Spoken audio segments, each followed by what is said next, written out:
You can eat it, but it would have a funny texture. But by doing this, you balance all of the cocoa butter crystals to make sure that you have lovely, shiny, snappy chocolate. So I'm looking to bring the temperature down.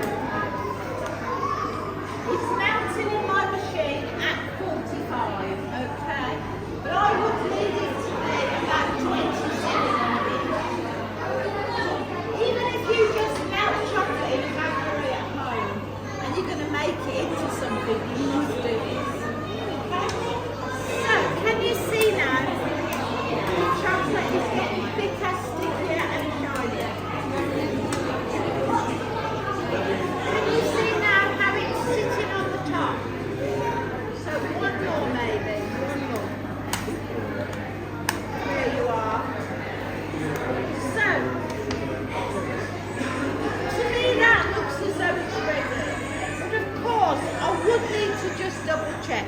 How do you think those Cadbury angels, all of those many, many years ago, would have tested the temperature of their chocolate? Yes?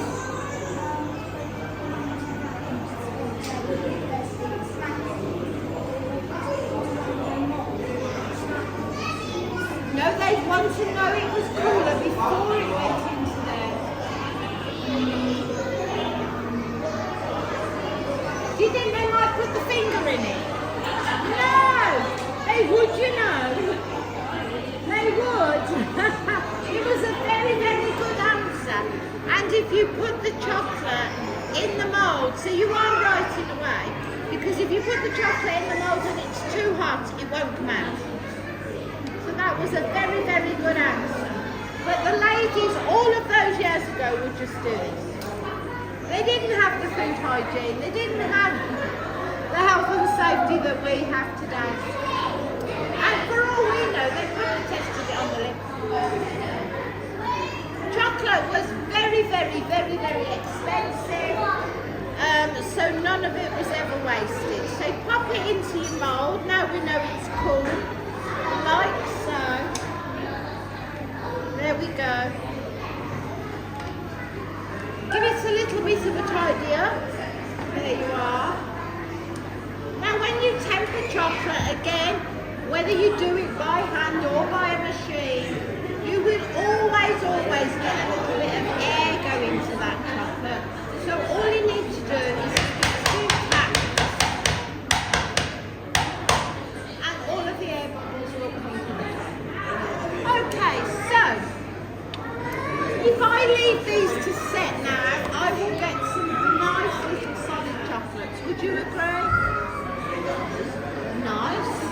Do you like solid chocolates? I like solid chocolates. But I also like soft centres.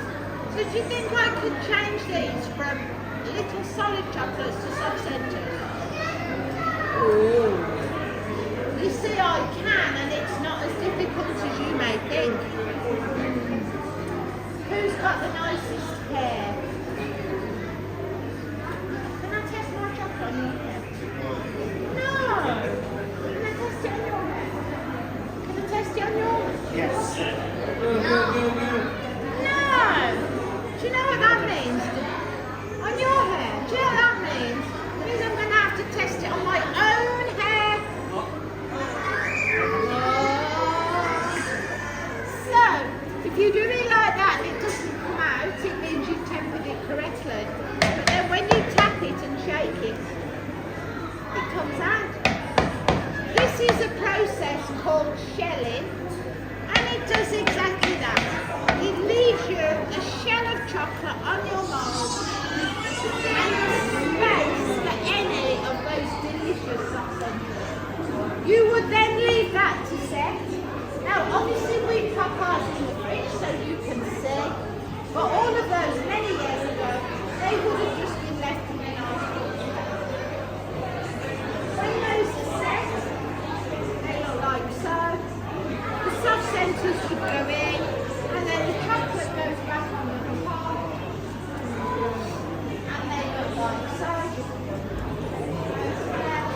And then with a little bit of love and a 1, 2, 3, chocolates, just as they were being made right here in this very, very factory in Bourneville, all of those many, many, many years ago. So I hope you've enjoyed the demonstration. Enjoy the rest of your afternoon. Take care. And see you again. Thank you. Thank you.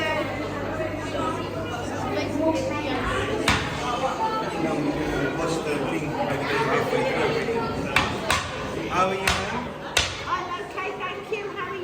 You so far, yes? I love being called ma'am. I love that.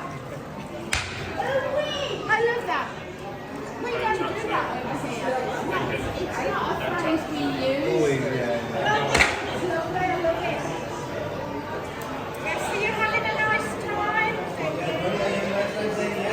You having a nice time?